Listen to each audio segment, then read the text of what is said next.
Welcome to our channel. Today we how to disable 2FA prompts on Gemini. Quick tutorial step by step clearly.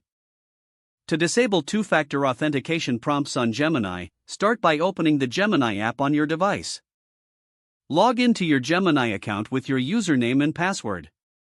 Once logged in, navigate to the profile icon located in the top right corner of the screen.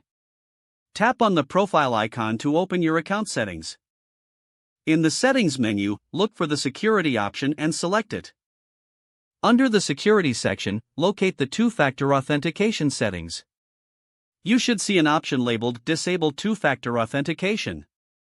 Tap on this option to proceed. You may be prompted to enter your password again for verification.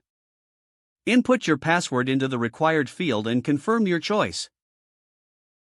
Once confirmed, the two-factor authentication prompts will be disabled. A notification will appear, confirming that two-factor authentication has been turned off. You can now exit the Settings menu to return to the main screen. Your Gemini account is now set to log in without the two-factor authentication prompts. If the page does not load, refresh the browser or try again in a private or incognito window. Make sure you are using the correct email address, then retype it carefully to avoid small typos. If your password is not accepted, use the reset option and create a new strong password you can remember. Check your spam folder for verification or security emails, then complete any requested confirmation steps.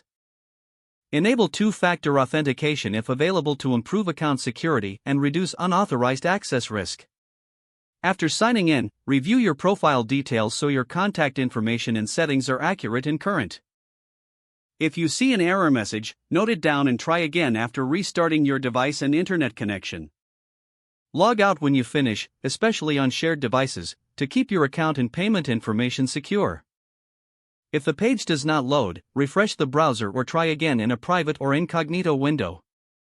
Make sure you are using the correct email address, then retype it carefully to avoid small typos. If your password is not accepted, use the reset option and create a new strong password you can remember. Check your spam folder for verification or security emails, then complete any requested confirmation steps.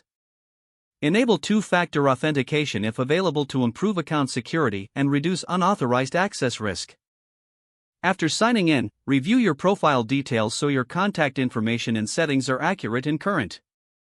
If you see an error message, note it down and try again after restarting your device and internet connection. Don't forget to like this video and subscribe to our channel for more step-by-step tech guides.